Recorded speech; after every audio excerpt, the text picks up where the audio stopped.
Yeah, you wanna put that dish in your mouth.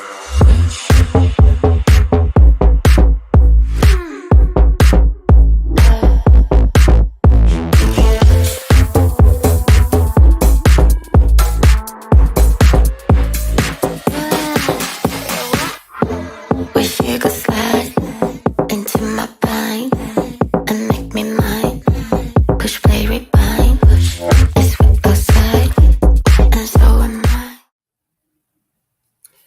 Good evening, everybody. I am Dylan B. Dickerson White, and I'm your Mr. Trans USA 2022. And tonight we are going to be doing our little interview with our Miss Trans Kansas 2023. And I'm going to bring her in now to have her introduce herself. And we're going to get started on what we hope is a little fun, casual conversation, and hope to hear some fun comments from you in the end. Hi, Hey I'm there. Fay Kawii. How are you? Oh, I'm good. So basically, I had met you through Trans USA. So we wanted to talk about more of kind of who you are and what that means to you to be involved in Trans USA. So if you want, let's give us a little bit of information about yourself that maybe people wouldn't have read on the bio that we posted. Okay. Well, I'm an educator. I work with kids with autism, and I love to just veg out, like completely just veg out.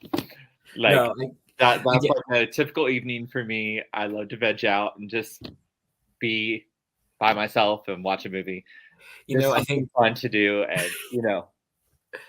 and that's actually was one of the later questions is like, what do you do to relax? But I think that's funny because I don't think people understand sometimes when you work with autistic populations, because I mean I'm an autistic person myself, and I used to work with kids, autistic kids and kids with a lot of behavioral issues, and the things you do during your day and how stressed you get. All you want to do at the end of the day is just like nothing, and just it's you get escalated along with them, and it's tough to deal with, but I love my job and I love my kiddos, so that's kind of amazing, and I it's always definitely appreciate, a passion. because yeah, when you were in writing your bio and reading everything, you mentioned a lot of things about being an educator and working in schools and providing that safe space. So I think that might be fun to talk about, or good to talk about, especially with what's going on education wise right now. So how do you bring that safe space to your work as an educator? As an educator, I actually am the very first transgender individual who has transitioned on the job in my school district. And so this experience has been very challenging, but very rewarding at the same time. And I've had a lot of support, not only from my National Education Association, but also from my district during this transition. That's actually really cool because you had started transitioning while you were already teaching, right? Yes. So that's a big thing. And I know this isn't like one of the scheduled questions, everything, but it's always interesting to know. I'm curious, like, how did your students react? Actually, my autistic students that I'm with every day, they just, the changeover for them was really easy, honestly and truthfully. It just happened. They just knew, and they went from Mr. Hoffman to Miss Fay with no problem. And that's kind of really fun when you think, because people are always like, "Oh, that's going to be so confusing for the kids," and so Yeah. it's never as hard as people like. It's the adults that make it the difficult thing. Yeah, I still get the questions from some of the general education kids like, "Are you a boy or a girl? Why do you have a deep voice?" All those little questions, and it's just like, well, I was born that way, and I'm Miss Faye, and then we move on. I want to kind of get an idea of what Trans USA represented to you and why you decided to run for it.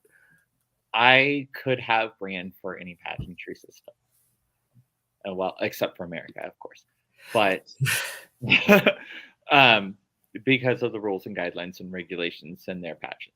Yes. But when it comes down to it, I felt like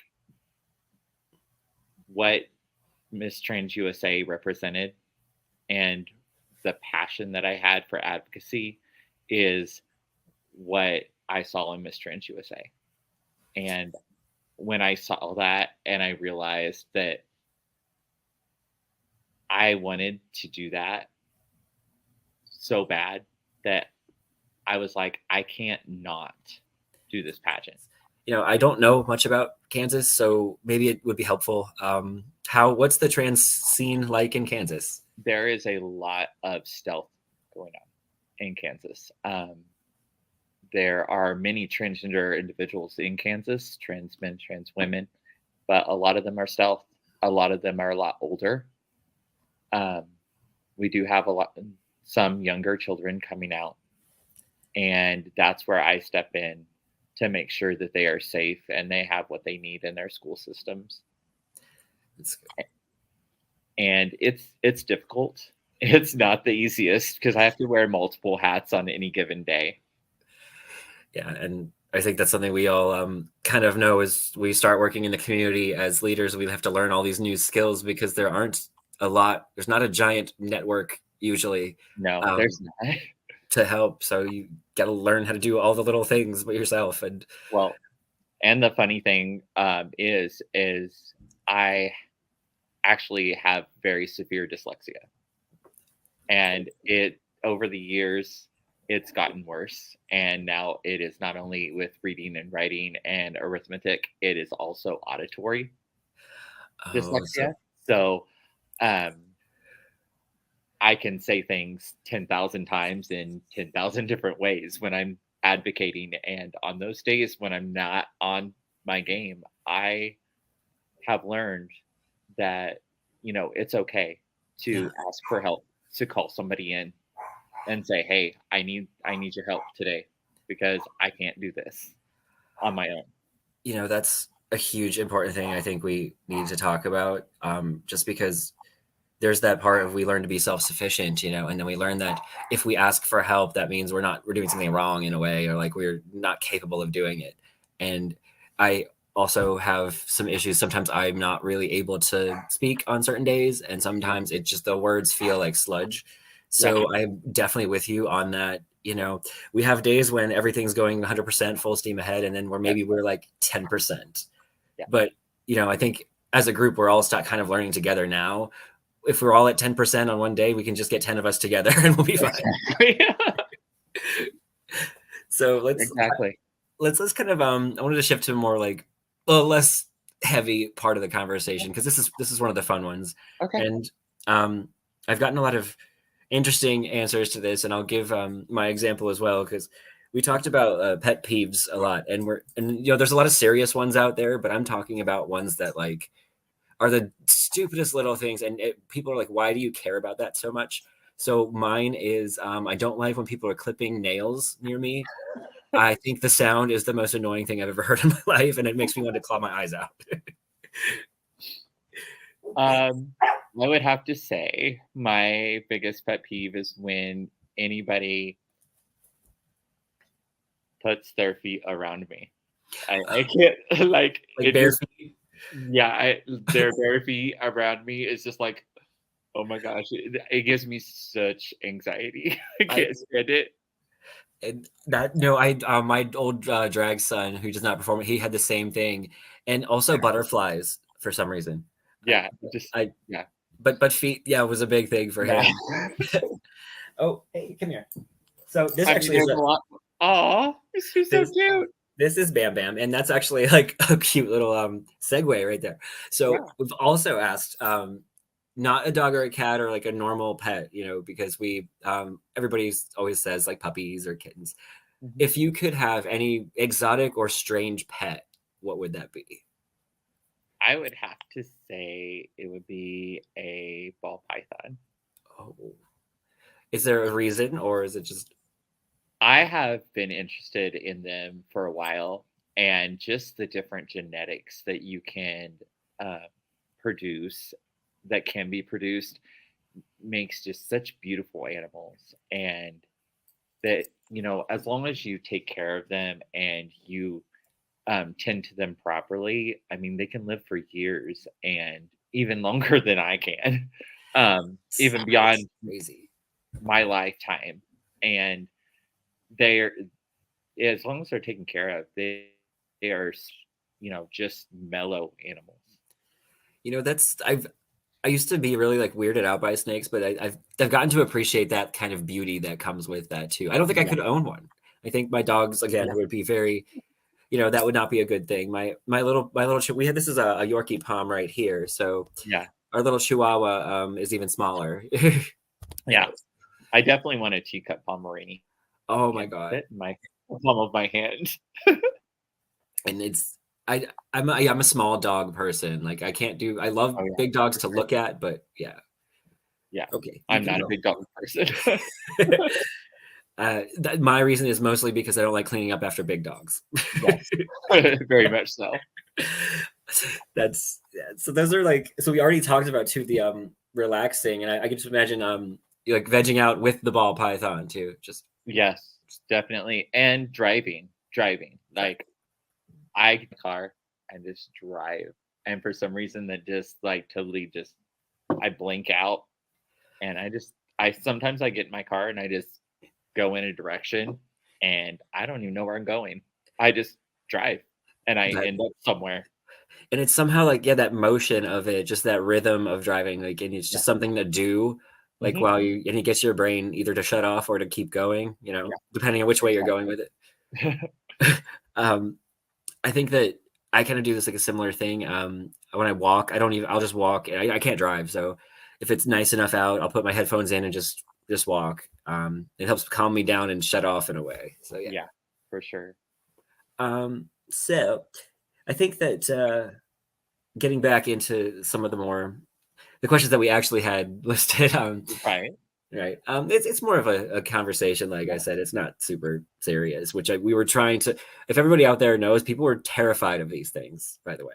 I actually wasn't as terrified as I thought it would be. When I really went through the questions, I really had it when I looked at the questions, I really could automatically think up some answers. So it wasn't as bad for me as I thought it would be.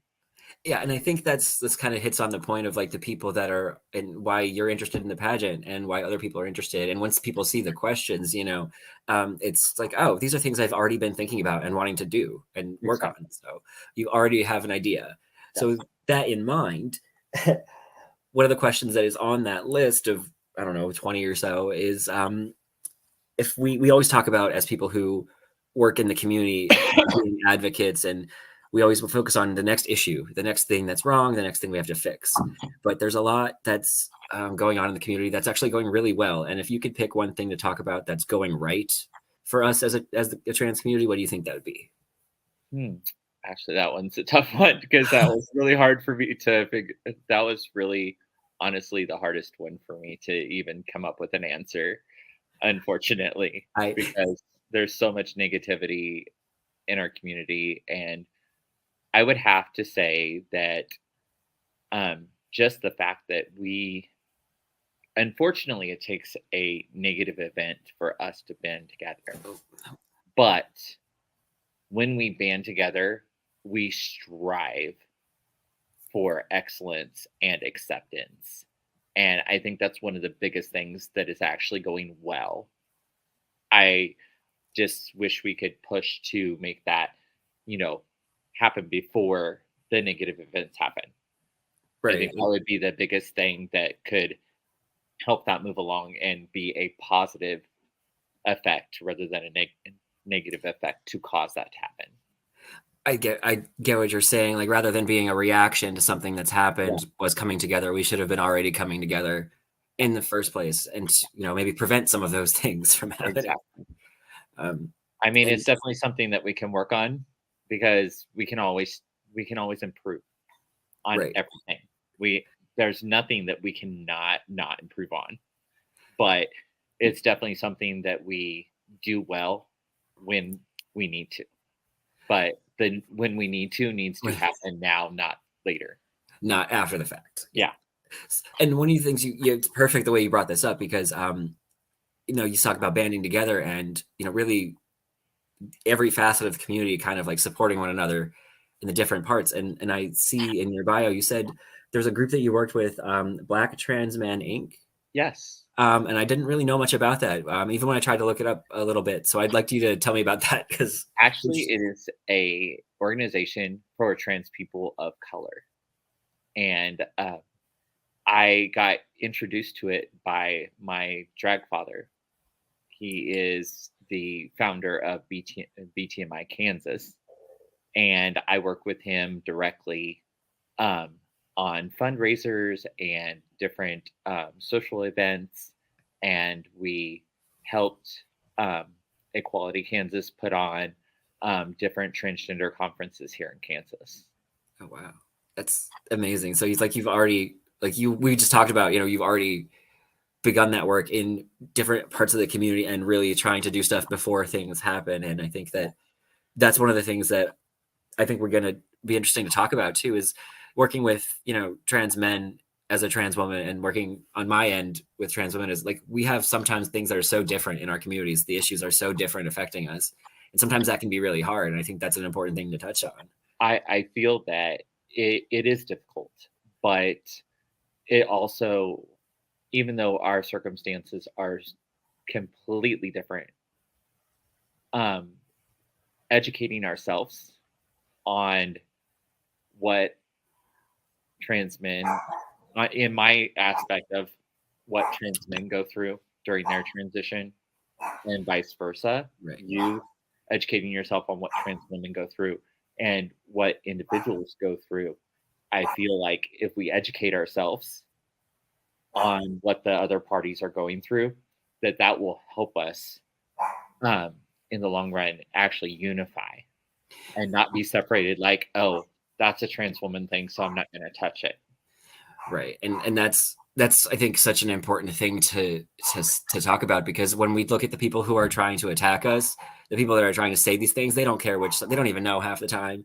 Yeah. They're going to say the same negative things about either group and people who are non-binary, everyone in between. Yeah. So being able to defend one another in conversation even is like a huge part of that.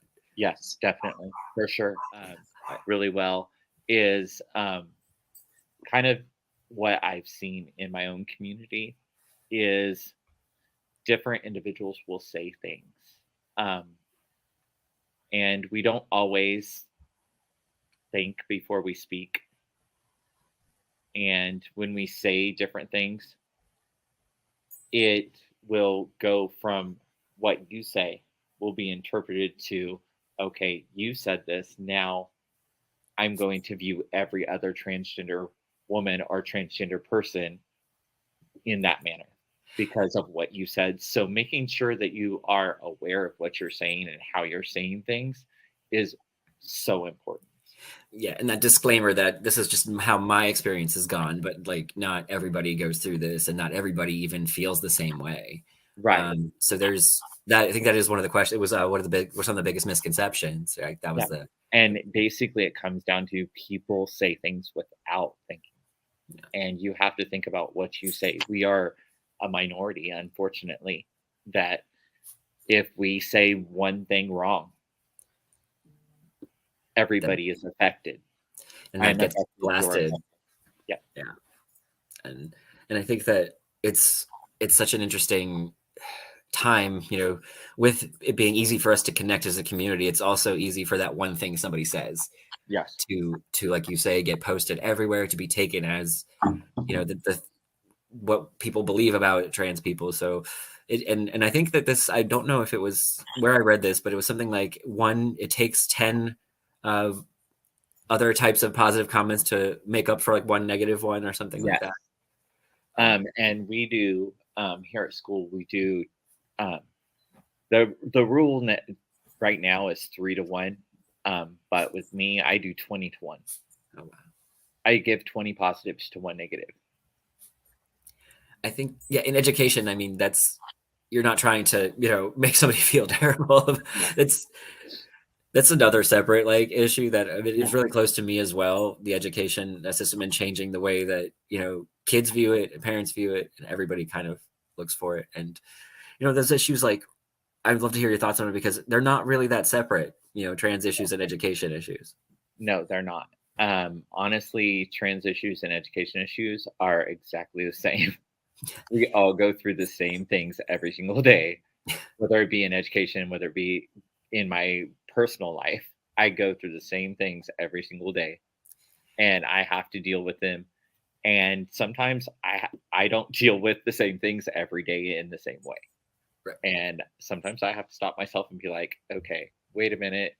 That wasn't the right way to deal with that. Right. And it's something that, accountability and Yeah. learning. And I think that, as I've gotten older in my transition and gotten a little more tactful and things, I used to be very Yeah. combative too. And I think that's something that I think we're teaching, even because the broad group of people we have running, people are through Yeah. the process learning from each other. I mean, I transitioned later in life because I had to for medical reasons. Right. And it was not easy for me being out and then everybody being like, oh, are you on hormones? What are you doing? What is this? Are you having surgery? And I'm like, no, I can't. And they're like, well, why not? And, I actually, at the age of 30, developed cancer and had it survived, went through chemo, radiation, and everything 5 times, and then had to wait 5 years before I could even get on hormones. So And that's it absolutely incredible. Like that congratulations on surviving and yeah, thriving afterwards. I have some people in my family who've been through similar, but I think as a trans person, that must be just. I made this may sound, and please stop me if it is, but it must be interesting, like weigh on you heavily too, to have these things with your body that, you're just waiting to fake, like things had already been so painful and so much to go through, and then now have to wait again. That must have been an emotional experience. Like it was, and it still is, and I deal with the dysphoria every day from just seeing the younger trans women and the trans men even going out and getting their letters and having surgeries and getting all this stuff done in such a very short amount of time. And here I am still, going through these processes. And it's very difficult for me because my body doesn't react the same way as everybody else's, because right. I'm still dealing with the effects of all the chemo and radiation that I had to take. So my body doesn't react to the estrogen as it should. And, I even at one point, um, the 5th time that I had cancer, I told um, my dad, my chosen father, um, that I talked about before, uh, that I was ready to give up. I said, if it comes back, I'm not going to fight. I I can't, I was like, I can't put my body through this again. I just can't do it. So I've gotten to that point and I understand. Um, and unfortunately, here in Kansas, we deal with this all the time. Our youth are bullied and harassed in our school systems. And unfortunately, in the past 10 years, there has been 2 that have taken their lives. And it's sad. And we all banded together. Unfortunately, we banded together a little too late. And so it's always, you know, I always strive to make sure that I get out there. I talk to the school boards, I talk to the educators, I talk to administration, I go to state school boards, I go to legislatures, I do everything I can to make sure that there are bullying and harassment policies put in place. So that way we don't have, because in my eyes and the way I see it is even one is too many. I completely agree. I was one of those kids that, as well. And so but it was up in, Pennsylvania, and I can imagine that it's much worse in certain states for Yeah. folks. And that especially with what's going on now with bills, not even being able to allowed to talk about, being gay, even being able to talk about people existing, and just isolating those kids even more Yeah. by law. And it's scary. And I'm so glad that there are people like you out there who are working in the field directly, who are going to these meetings and you're really putting yourself out there. You're making, honestly, we are all making ourselves targets doing this. but we do it for a reason, and I think you should Well, be applauded for what you're doing. and I have to be careful when I go to the state legislature because my brother is actually a senior reviser of statutes at the Capitol building here in Topeka. So he is a lawyer and he sits in on committees and stuff like that. So when we go and lobby and things, if he's on that committee that day, I can't be in there because Right. then it's a conflict of interest and a bill could get thrown out.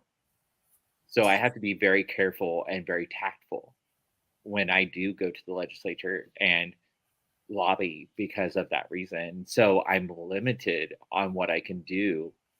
And I have to call him and say, hey, are you on this committee? Or, hey, I'm going to be lobbying for this.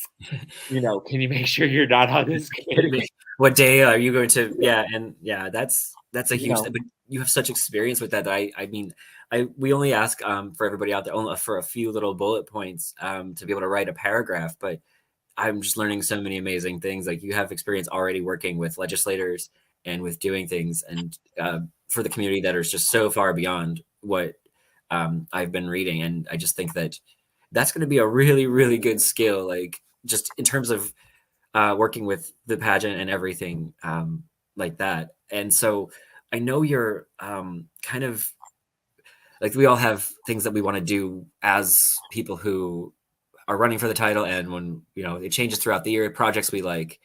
But there's something else that's a big part of Trans USA, and it's something that does help us with all the projects, with talking to the legislature, with getting meetings with governors boards. It helps us all through that, and it's the experience overall with everyone. And I just kind of wanted to, as we close out the little half hour, ask, what is it that you want to get out of this experience for you personally? Honestly, I wanted the connections are going to be amazing.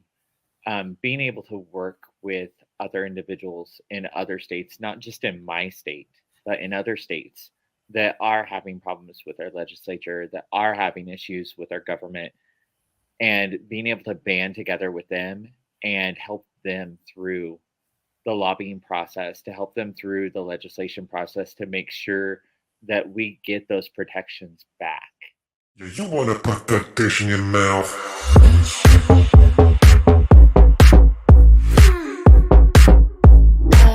Hello, this is Miss Trans Kansas 2023, Miss Fay Kawii, and I am here tonight to speak to you about something that's near and dear to my heart, that is education. Without education, we cannot strive to make our situation better.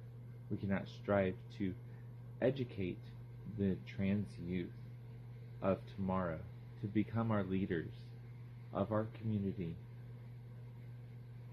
in the future. We can only allow our legislatures, our governors, our Senate and representatives, and of course our President and Vice President of the United States to allow laws to be made to hurt us. With education comes difficult conversations. Difficult conversations that ignite debate and compromise to make conscious decisions, to make laws that are constitutionally correct for all. So I encourage you and I challenge you to go out there and have all of those hard conversations, all those difficult conversations that are uncomfortable, because without them, we can't make a difference. Thank you so much. Have a good evening. And once again, I am Miss Fay Kawii, your Miss Trans Kansas 2023. Yeah, you wanna put that dish in your mouth.